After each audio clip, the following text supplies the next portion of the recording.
Hallelujah Hallelujah. सारे नु प्यार भरी जय मसीह दी। So praise the Lord each and every one of you. बिना ज़्यादा समय लिए परमेश्वर के वचन में जाएंगे। न्यायों की पुस्तक 7वां अध्याय पहली 3 आयतें, द बुक ऑफ जजेस chapter number 7 first 3 versus. So Judges chapter 7, the first 3 verses, we're going to be reading it together. तब गिदोन जो यरूबाल भी कहलाता था और सब लोग जो उसके संग थे सवेरे उठे और हरोद नामक सोते के पास अपने डेरे खड़े किए और मिधानियों की छावनी उनके उत्तरी ओर मोरे नामक पहाड़ी के पास तराई में पड़ी थी।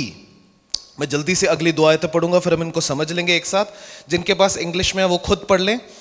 तब यहोवा ने गिदोन से कहा, जो लोग तेरे संग हैं वह इतने हैं कि मैं मिधानियों को उनके हाथ नहीं कर सकता, नहीं तो इजरायली यह कहकर मेरे विरुद्ध अपनी बड़ाई मारने लगेंगे कि हमने ये जीत खुद से पाई है। यह प्रचार करके सुना दे, जो कोई डर के मारे थरथराता है वो गिलाद पहाड़ से लौट कर चला जाए। तब 22,000 लोग लौट गए और केवल 10,000 लोग रह गए। सब मिलके कहेंगे आमेन। तो मैंने अभी परमेश्वर के वचन में से पढ़ा गिदियोन की जिंदगी से। And so what I have read from the word of God today is through the life of Gideon. Gideon का नाम किस किसने सुना है? So how many of you have heard the name of Gideon? ये मेरे जो लेफ्ट में खड़े हैं, इन्होंने कम से कम ये महीने में एक बार गिडियन के बारे में जरूर बात करते थे जब हम मिलते रहते थे चंडीगढ़ में। मुझे पता है भाई अमित को बहुत पसंद है। So brother Amit, person is standing on my left, I'm pretty sure that he may have shared about Gideon a lot. When I was here in Chandigarh, he used to share a lot about Gideon because he loves the life of Gideon. परमेश्वर ने गिदियोन को चुना Deborah के बाद जज बनने के लिए। So after Deborah, God chose Gideon to be a judge over the Israelites. कुछ लोग अभी भी मुझे ध्यान से देख रहे हैं कि सच में खड़े हैं कि नहीं। And some people are still staring at me, wondering if I'm really here or no. Okay, Gideon की तरफ जाते हैं थोड़ा। डेबोरा के 40 साल फेथफुली जजिंग करने के बाद जब इजराइल दोबारा पाप में गिर गया, परमेश्वर ने गिदियोन नामक व्यक्ति को चुन लिया। So Deborah was a judge over Israel for 40 years, and after the Israelites went back into sin, Gideon was selected as the new judge. और परमेश्वर ने गिदियोन को कहा कि मैं तेरे द्वारा दोबारा इजराइलियों के बीच में काम करूंगा। And so God spoke to Gideon saying that through you I will re-establish my relationship with the Israelites. और परमेश्वर ने गिदियोन को कहा, उठ खड़ा हो परमेश्वर के शूरवीर।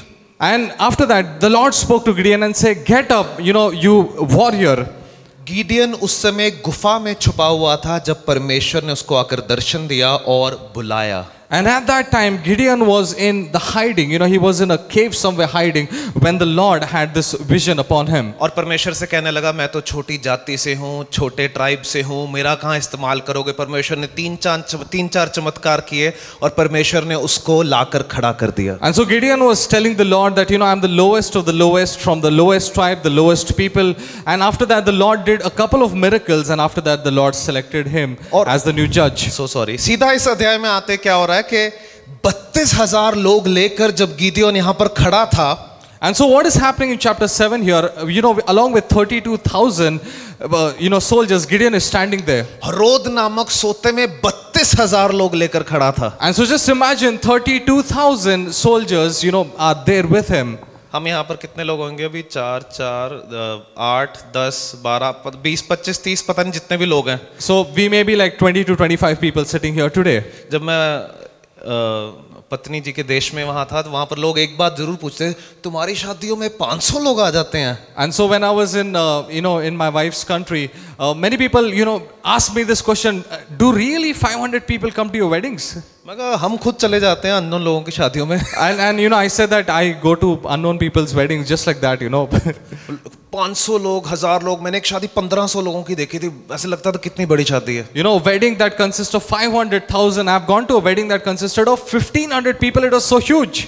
गिदियन 32,000 लोगों को हेरोद नामक सोते पर खड़ा हो गया लेकर लड़ाई लड़ने के लिए। And so Gideon is standing here on the spring, which is consisting of, there's this brook, there's this spring, and there are 32,000 people. They're ready for war. और परमेश्वर आके गिदियन से कहते हैं, लोग ज्यादा हैं। And the Lord says to Gideon that there are too many people right now. God is an amazing HR. And परमेश्वर एक बहुत अद्भुत HR है. तो लोग ज्यादा हैं, स्टाफ कम कर पहले. When there are a lot of people, you know, he says that reduce the staff.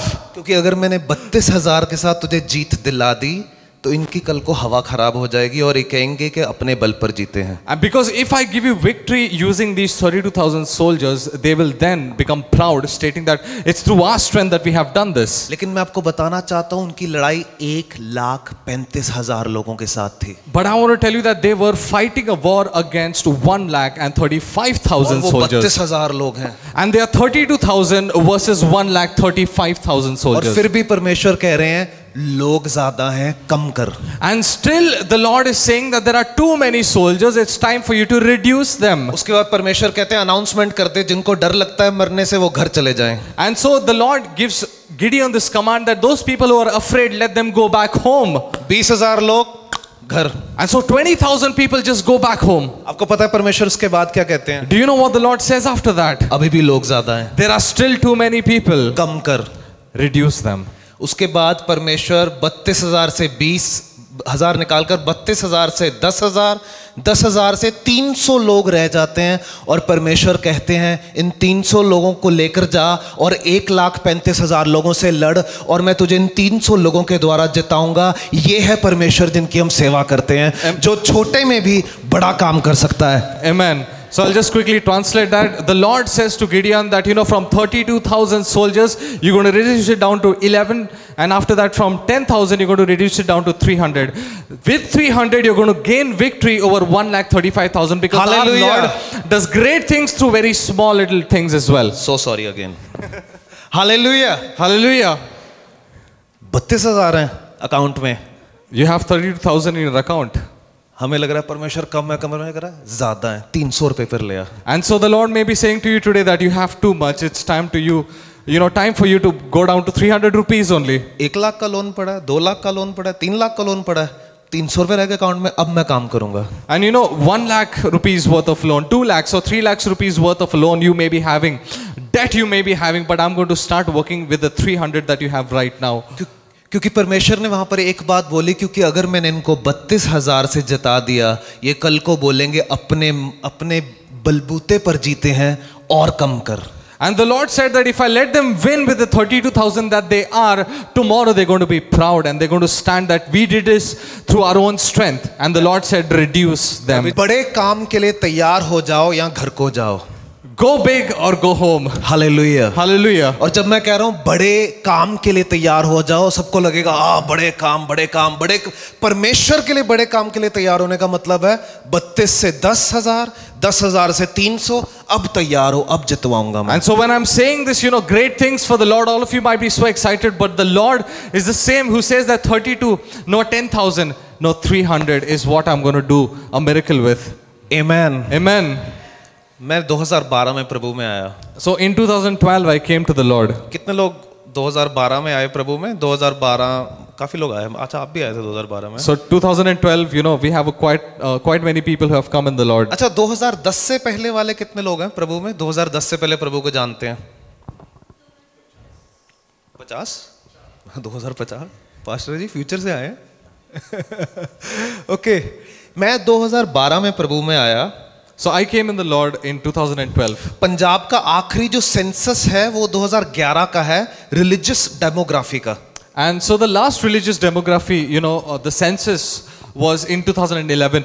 2011 के सेंसस के हिसाब से पंजाब में 1.5% क्रिश्चियनिटी होनी चाहिए. गिनती के 3.5 लाख लोग, 350,000.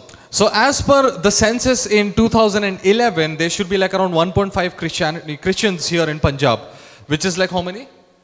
350,000. 350,000, which is like 350,000. Yeah, 3.5 lakh people. Yeah. 3.5 lakh मसीही होने चाहिए पंजाब में 2011 के सर्वे के हिसाब से. So as per 2011 census, there should be only 3,50,000 Christians living in the state of Punjab. लेकिन आपको, मुझे नहीं पता आपको पता है कि नहीं, लेकिन इस क्रिसमस पंजाब में एशिया की सबसे बड़ी क्रिसमस रैलीज हुई थी. एक रैली में 10 लाख लोग एक स्थान पर खड़े हुए थे। And I don't know about you, but you know, in this year 2024 Christmas, there were like more than 10 lakh people in one particular rally celebrating हमारा Christmas. क्रिसमस के दिन पर देश का सारा नेशनल मीडिया एक ही न्यूज चला रहा था। And you know, on the day of Christmas, the entire India was just having one news, which was Punjab's, you know, the Christmas celebration. Negative तरीके से दिखाया जा रहा था, पंजाब को बचा लो, पंजाब मसीह हो रहा है, पंजाब को बचा लो, पंजाब मसीह हो रहा है। And they were saying this in a very negative light, you know, that, you know, Punjab is becoming Christian, you need to save them. वहां पे उनके हिसाब से, गवर्नमेंट के सीक्रेट सर्वेस के हिसाब से, आज पंजाब के 15% लोग मसीह को ग्रहण कर चुके हैं। So as per the secret service in Punjab, like around 15% of people have accepted Christ Jesus as the savior. 2011 में 1.5 से उठाकर 2025 की शुरुआत में 15%, मुझे पता नहीं 100 गुना ग्रोथ कहूं, इसको 1000 गुना ग्रोथ कहूं, लेकिन परमेश्वर का काम बहुतायत रूप से हो रहा है। And so in 2011, 1.5%, 2024, around 15%. I don't know if this is like 100% growth or what, but the Lord is working in a miraculous and mighty way. और इन सब को सुनकर मैं खुश हूं। And after listening to all of this, I was, you know, very happy. और ये किसी एक पास्टर की वजह से नहीं, एक सेवकाई की वजह से नहीं, ये परमेश्वर का काम है। And this is not because of one particular ministry or one particular pastor, it's because of the Lord. जब मैं प्रभु में नया था 2012 में, मुझे किसी ने एक मिशनरी की बुकलेट दी थी, biography. And so in 2012 when I accepted Christ, someone gave me a missionary booklet, you know, a biography. उसका नाम है प्रेइंग हाइड। जॉन हाइड एक प्रेस्बिटेरियन मिनिस्टर हुए थे गॉस्पेल के, जो 1890 में पंजाब आए थे, जब पाकिस्तान और इंडिया का पंजाब एक ही था। And so, you know, during the 1800s when Pakistan and Punjab, they were one, you know, one state. That's the time when he came and then he, you know, shared the message. और उस समय उनको 10 विश्वासी मिलते थे, 20 विश्वासी मिलते थे, और वो उनको लेकर लंबे समय की उपवास प्रार्थनाओं में चले जाते And थे। so he used to get a hold of, you know, 10 believers or 20 believers, and then he used to do this, you know, long term fast with them. उनको अपोस्टल ऑफ प्रेयर का नाम दिया गया। And so he was named as the apostle of prayer. आपको पता है John hide की मृत्यु कैसे हुई? Do you know how was John Hyde killed?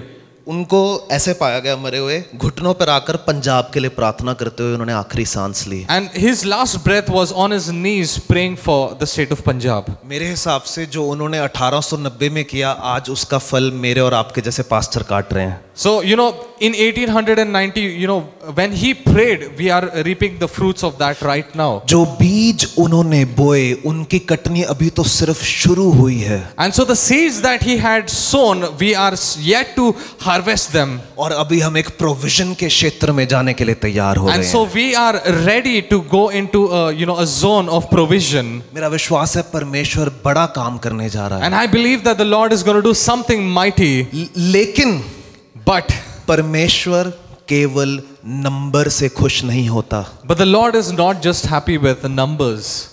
क्योंकि अगर नंबर की बात होती तो परमेश्वर कहते 32,000 है, जिता दो 32,000 से गिदियन को। And so if the Lord had to do something with numbers, he would have just said 32,000, okay, do one thing, just win this war with those 32,000. परमेश्वर को ऐसे लोग चाहिए जो जीतने के बाद बदले ना। You know, the Lord wants those kind of people that after, you know, gaining victory, they should not change. They don't change. ऐसे लोग जो आशीष पाने के बाद बदल ना जाएं। Those people who after receiving blessings do not change. यहाँ पर ये मैं नहीं कह रहा, परमेश्वर ने कहा कि अगर मैंने इनको 32,000 लोगों में जिता दिया, ये कल को बोलेंगे खुद के दम से जीते हैं। And this is not me saying, but the Lord saying in the word of God that, you know, if 32,000 win the battle, they will take the credit for themselves. मैं और आप पतरस की तरह हैं। You and me, we are like Peter. प्रभु मैं तेरे साथ क्रूस तक जाऊंगा। And we say that, Lord, I'm going to go to the cross with you. सारे तुझे छोड़ दे, मैं नहीं छोड़ूंगा। But even if everyone leave you, I'm not going to leave you. मैं नहीं छोड़ना प्रभु। And I'm not going to leave you, Lord. सबसे पहले वही भागते हैं। And you know that those kind of people, they run away first. हमारे church में एक व्यक्ति जब नए नए विश्वास में आए, And in our church, you know, when someone newly came to the Lord, बहुत साल पहले की बात है, many years ago, तो पास्टर फेमस के साथ वो बात कर रहे थे। And so they were- pastor famous उनको कुछ काउंसलिंग कर रहे थे, and so he was talking to Pastor Famous, and Pastor Famous was giving them some counseling. और मैं ईव्स ईयर लगाकर सुन रहा था। And I was just eavesdropping on them. और हमारे चर्च के भाई ने बोला, वो कुछ पास्टर फेमस कुछ बता रहे थे, आजकल ऐसा हो रहा है, हमें बच के रहना चाहिए, हमें इस पाप से बच के रहना चाहिए, हमें उन आदतों से बच के रहना चाहिए, कुछ अच्छी सलाह दे रहे थे जैसे पास्टर फेमस देते रहते हैं. And so, Pastor Famous was giving some very good advice that, you should be away from this sin and this is what's happening and so on and so forth. आगे से हमारे विश्वासी भाई साहब कहते हैं, मैं प्रभु को छोड़ ही नहीं सकता. And so, this new believer, he says that I'm not going to leave the Lord. सब छोड़ दे, मैं नहीं छोड़ सकता. Everyone will leave the Lord, but I will not leave the Lord. एक महीने के बाद बैकस्लाइड हो गए. After 1 month, he backslided. प्रभु सब छोड़ दे, मैं खड़ा रहूंगा, वो सबसे पहले जाते हैं. And those people who say that, Lord, everyone will leave, but I'll not, but those people are the first ones to fall down. Punjab में एक पास्टर है. In Punjab, there's a pastor. मैं उनको अभी तो नहीं जानता, लेकिन बहुत साल पहले मिला था. I don't know him now, but many years ago I met him. Sukhpal Rana. Sukhpal Rana was his name. तो मैं पर्सनली जानता, लेकिन उस समय जब मैं मिला था बहुत अच्छा लगा था मुझे. So when I met him for the first time, I really enjoyed it. I liked it. उनके चर्च में 3000 लोग आते थे. So there were like 3000 congregation members that he had. तो उन्होंने क्या करा, उन्होंने ना देखा कि लोग ना चिन्ह चमत्कारों के लिए आ रहे हैं, अपना डिस्को थेरेपी लेने आ रहे हैं, फिर चले जाते हैं. And so, he noticed that people are coming only for the miracles and for the healing and for the deliverances and for the disco, and then they used to go back. आ रहे हैं Sunday को, जा रहे हैं, आ रहे हैं, जा रहे हैं, आ रहे हैं, जा रहे हैं, कुछ बदलाव नहीं आ रहा जिंदगी. And every Sunday they're coming, they're going, they're coming, they're going, and there was no change in their lives. उन्होंने बाइबल का प्रचार करना शुरू कर दिया. उन्होंने कहा अगले 6 महीने में चर्च में कोई हीलिंग प्रेयर नहीं करूंगा, सिर्फ बाइबल का प्रचार किया जाएगा. And so he said that, in the next 6 months I'm not going to have any healing prayer or deliverance prayers. I'm just going to have a word of God from the Bible itself. उसके बाद क्या हुआ, पहले 3000 से number 2000 हुआ. So from 3000 it reduced down to 2000. 2000 से 1500 हुआ. And from 2000 it reduced down to even 1500. ये हर संडे नंबर घटते गए, घटते गए. And every Sunday the number kept reducing. एक टाइम ऐसा आया, उनको 200 लोग रह गए 3000 में से. And out of 3000 people it came to a point where there were only 200 remaining. लेकिन जब वो 200 लोग रह गए, परमेश्वर का असली काम शुरू हो गया. But when those 200 people remained, then the Lord's true work began. मुझे नहीं पता आप में से कितने लोगों को याद होगा, 2 साल पहले वीडियो आई थी, उनके चर्च पर हमला भी हुआ था. And I don't know if you remember this or no, but 2 years ago, someone had persecuted that church with swords and everything. They attacked the church. काफी ज्यादा वीडियो वायरल हुई थी. And so the video became quite viral. आपको पता उनके church में इस Christmas में कितने बंदे आए थे? And do you know this year during Christmas, like how many people came? 1 lakh से ज्यादा. More than 1 lakh people, 100,000. खुशी वाली बात है, खुश हो सकते हैं, अलग ऐसे. So this is like a great joyous thing. लेकिन अब जो परमेश्वर उनकी सेवकाई के द्वारा काम कर रहे हैं, उनके चर्च के लोगों में जो काम हो रहा है, वो असली काम हो रहा है. But now what the Lord is doing in their church and through their church, it's the real work. मुझे नंबरों से कोई प्रॉब्लम नहीं है, अच्छे लगते हैं बड़े नंबर, अच्छा लगता है हॉल भर जाए, सब कुछ अच्छा लगता है. I don't have any issues with number. It's always good to see a church that is filled. लेकिन नंबर बढ़ाते बढ़ाते कहीं परमेश्वर के आगे हमारे नंबर कम ना हो जाएं. And while we are increasing the numbers, let not our numbers decrease before the Lord. आप परमेश्वर के लिए कभी छोटे नहीं हैं. And for the Lord, you're never too small. आप परमेश्वर के लिए ज्यादा बड़े जरूर हो सकते हैं. You may be too big for the Lord. आप परमेश्वर के लिए कभी छोटे नहीं हो सकते, आप परमेश्वर के लिए बड़े जरूर हो सकते हैं. You will be, great for the Lord. The Lord can make you great, but you will never be small or not enough for the Lord. परमेश्वर बड़े बड़े लोगों को नहीं ढूंढ रहा. परमेश्वर, अगर हम चारों तरफ अपनी आंख घुमा कर देखें, परमेश्वर कुछ बहुत छोटे लोगों का बहुत बड़े रूप से इस्तेमाल कर रहा है. कितने लोग इस बात को मानते हैं मेरे साथ? And so the Lord is not really looking for very big people. If you look around, the Lord is actually looking for small people whom He wants to do great things with or through. Martin Luther ने कहा था, प्रभु परमेश्वर के साथ अगर एक व्यक्ति भी खड़ा हो जाए तो वो ही मेजॉरिटी है. And so even if one person is standing with the Lord, He Himself is going to be a majority. परमेश्वर के साथ आप कभी माइनॉरिटी हो ही नहीं सकते. With the Lord you can never ever be a minority. Amen. Amen. पिछले 13 महीने मैं इस शहर में नहीं था. And past 13 months I was not in this town. तकरीबन 17 नए शहरों में हम गए. And so I traveled to 17 different cities. जब हम जाने वाले थे पिछले दिसंबर आखिरी मीटिंग करी थी, मैंने कहा था कि 7 महीने में आ जाऊंगा। And so before we left, I said that I'm going to be back in 7 months. उसके बाद मेरी मम्मी और ट्रेसी मेरे को कहते तुम 7 महीने क्यों बोला, 6 महीने के लिए जा रहे हो, तुम कैलकुलेट कर। And if you calculate and check, it's not exactly 7 months, but actually 6 months. महीने लग गए 13। And it actually took 13 months. उसके बड़े सारे कारण थे, बैठोगे अकेले अकेले बताऊंगा सबको, फिर ये भी कहूंगा तुम उसको मत बताना, तुम उसको बता। And to be honest, there are so many reasons behind it. I'm going to tell you in personally, and I'm making sure that I tell you this, that don't tell others. But yeah. I'll tell it to everyone. Don't tell the people next to you. लेकिन पिछले 13 महीनों में मैंने समझा कि दुनिया बहुत बड़ी है। And in the past 13 months, I realized that the world is actually such a huge place. और कई बार हमें लगता है कि काश मैं अगर इस गंदे इंडिया में पैदा ना हुआ होता, फिर मेरी जिंदगी बढ़िया होती। And many of us might be thinking that if I was not born in this, this country, India, then my life would have been so much more bigger. लेकिन जब मैं वहाँ बहुत सारे तरह के लोगों से मिला, मुझे पता लगा हम तो बढ़िया हैं।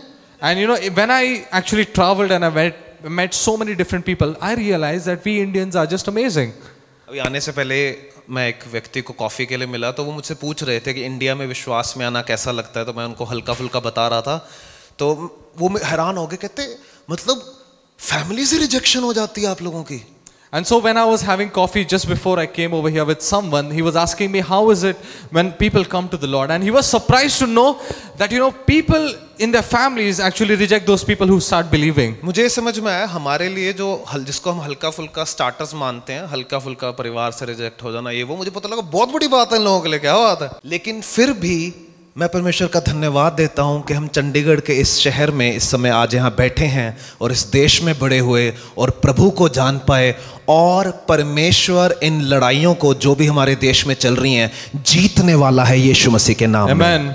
And it's such a great joy that we are actually here in this, in this city of Chandigarh, because whatever battle is going on in the world right now, in this state or in this, this place, we are going to see victory. मेरे हिसाब से हमारे यहाँ पे कोई ऐसा नहीं बैठा होगा जिसने परमेश्वर के लिए थोड़ा बहुत सहा नहीं है, अपने परिवार से, रिश्तेदारों से, दोस्तों से, सबकी कोई ना कोई कहानी है। And I believe that each and every one of us sitting here, I'm pretty sure that all of you may be having some stories wherein you have been persecuted by either your family, your friend, or someone or the other.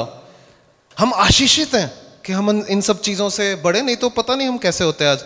And all of us may have faced some kind of a persecution, but we are very blessed that we have faced these problems in life, because we have really seen what ministry is all about. और हमारी कमियों में भी, हमारी घटियों में भी परमेश्वर हमें नहीं छोड़ता, बल्कि कुछ नया और ताजा करता रहता है। And even in our faults and everything that we are lacking, the Lord continues to do something new, something fresh in our lives. और एक बात हमें हमेशा याद रखनी है, अगर परमेश्वर के साथ चलना है तो या तो बड़े काम के लिए तैयार हो जाओ या घर को चले जाओ।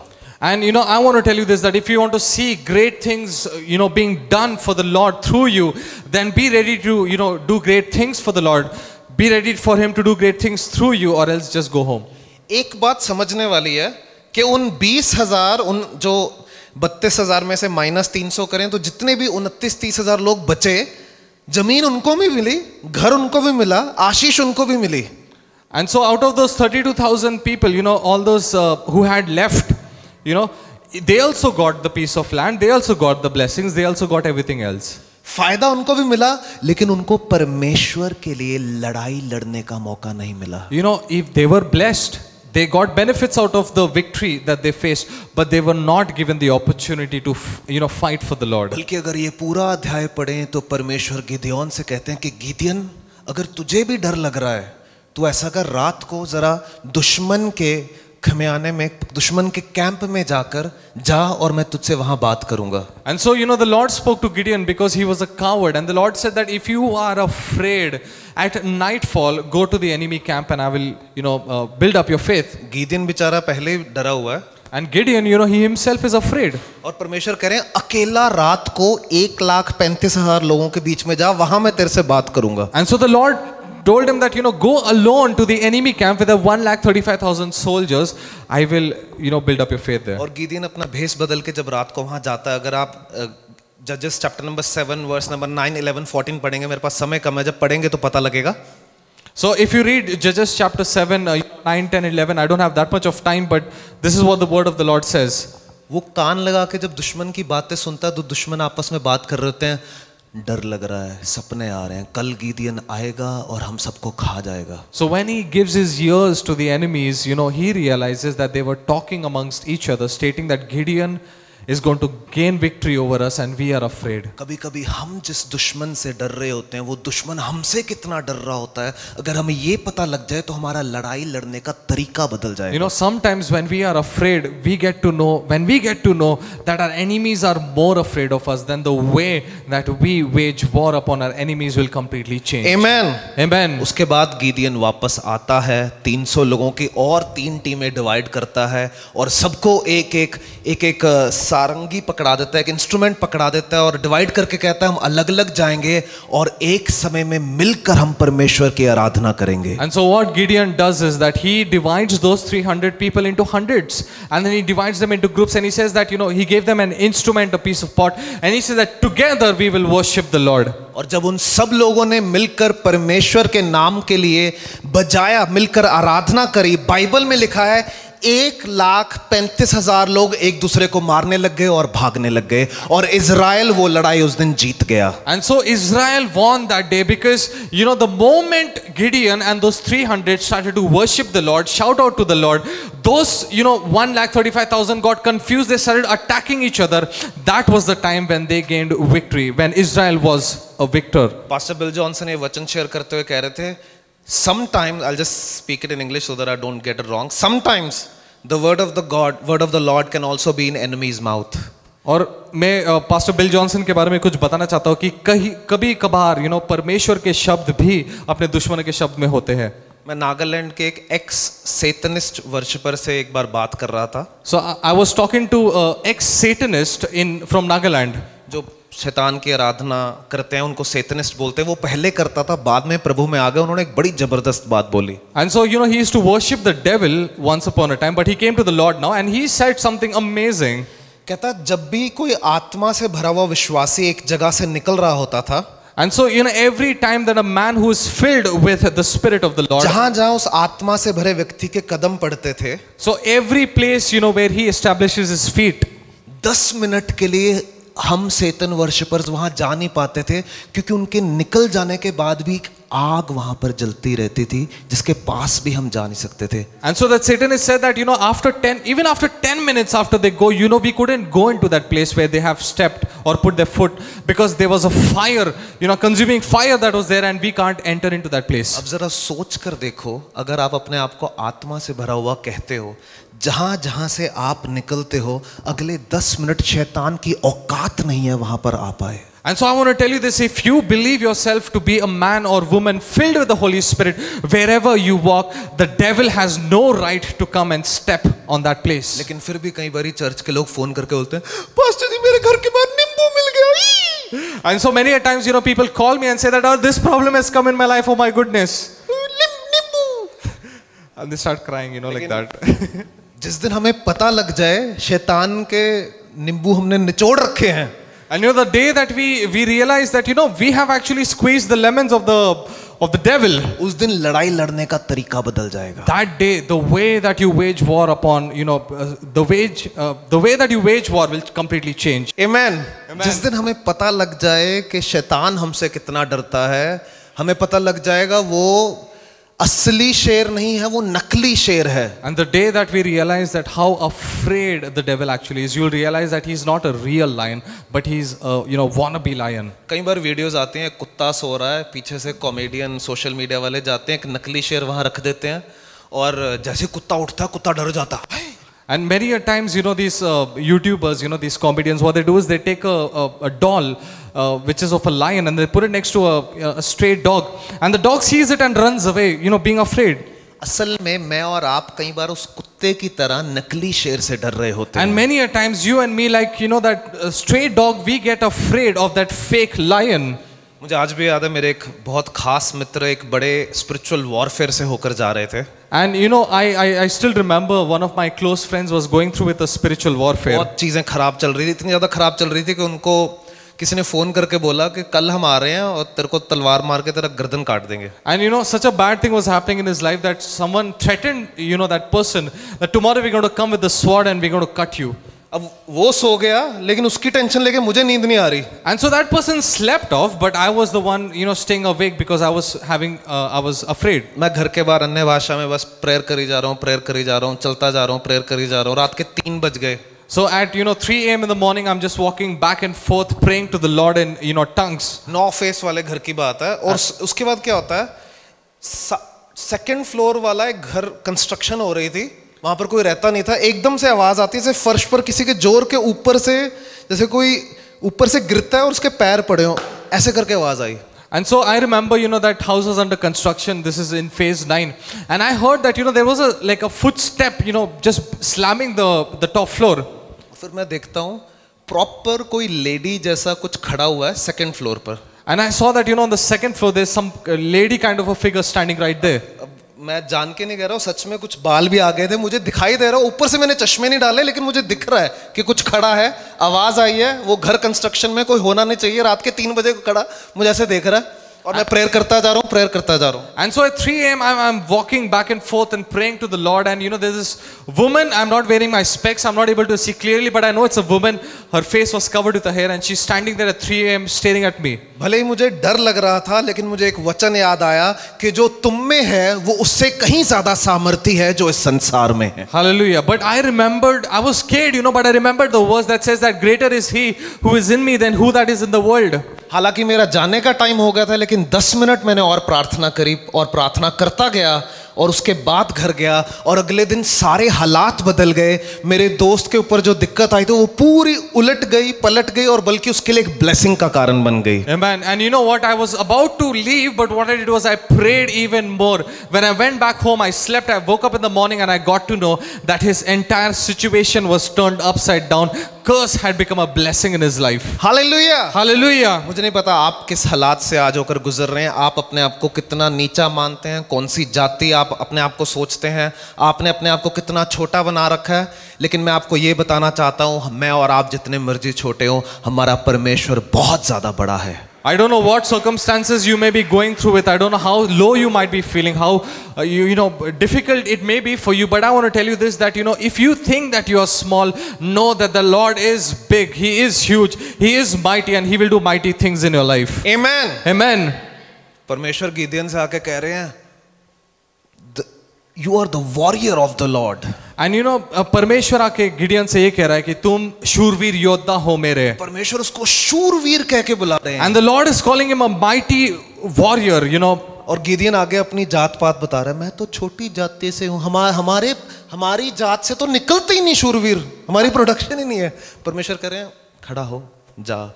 And God is calling him a mighty warrior, but he's, saying that I'm from the lowest of the lowest tribe, and he's, showing the Lord that from my tribe there is no great warrior, and the Lord is like, just, get up and go. मेरा विश्वास है 2025 के लिए हम में से छोटा परमेश्वर के लिए बड़े काम करेगा. Amen. बड़े दिन देखेगा. Amen. बड़ी जीत देखेगा. 2024 में जिन लड़ाइयों ने आपको छोटा किया, उन्हीं लड़ाइयों में, उन्हीं जगहों में परमेश्वर आपको खड़ा करेगा. और जो चीजें आपका मजाक उड़ाती थी, आपको डराती थी, वो थर थर के आपसे कांपेंगी, और वो आवाजें आपको सुनाई देंगी जिनसे आपका और ज्यादा, आपका बल जो है वो और बड़ा हो जाएगा. यीशु मसीह के नाम में क्यों ना सब मिलकर बोल दें इस बात को. Amen. Amen. Amen. I can translate. Okay, so 2025 is going to be that year that the issues that you struggled with, every time that you felt that you are too tiny, too small, you are not able to handle them, the Lord is going to establish you. The Lord is going to lift you up, and He's going to make you a mighty warrior. Wherein those same battles that you once lost, you're going to stand victorious and help others win those battles as well. Hallelujah. Amen. Amen. बड़े काम के लिए तैयार हो जाओ या घर को चले जाओ. Be ready for something mighty or else go back home. आशीष आ जाएगी, घर को जाओगे ना तब भी आ जाएगी. Even if you go back home, the blessing is still going to come. लेकिन परमेश्वर ऐसे लोगों को ढूंढ रहा है जो बड़ी लड़ाइयों के लिए तैयार है. और मुझे आपका पता नहीं, लेकिन जितनी ढीली जिंदगी जीनी थी जी ली, अब मैं बड़ी लड़ाइयां लड़ने आया हूं. And so I want to tell you this, that you may have lived your life in a very loose manner, but it's time for you to get up and start fighting. Amen. Amen. Hallelujah. कितने लोग बड़ी लड़ाई लड़ने के लिए तैयार हैं? How many of you are going to, ready for having, this? और प्रचार मेरे से करा नहीं जा रहा। मैं आपके लिए प्रार्थना करूंगा और फिर मैं सबसे मिलना चाहता हूँ। So I'm not going to preach more, but I'm going to pray for you and then I'm going to meet each and every one of you. हम में से जितने लोग बड़ी लड़ाई के लिए तैयार हैं क्यों ना अपने स्थानों के ऊपर खड़े हो जाएं। How many of you are ready for a big battle? Hallelujah. सेके ने मारो का ताका नामा, रेके ने मारा का तेके ने मारा का नामा, सेके ने मारा लाबा यांद्र करा लामा। क्यों ना कुछ समय अन्य भाषा में प्रार्थना करेंगे अपने स्थानों से ही। शेके तेके नेमा सोका ता रेके नेमा। हम में से हर एक अपनी आवाज़ों को उठाकर अन्य भाषा में कुछ समय प्रार्थना करें। और जो लोग अन्य भाषा में नहीं प्रार्थना कर सकते वो अपनी भाषा में प्रार्थना करें, लेकिन क्यों ना अपने हाथों को स्वर्ग की ओर उठाकर कह दें, परमेश्वर मैं बड़ी लड़ाई लड़ना चाहता हूँ लॉर्ड फादर।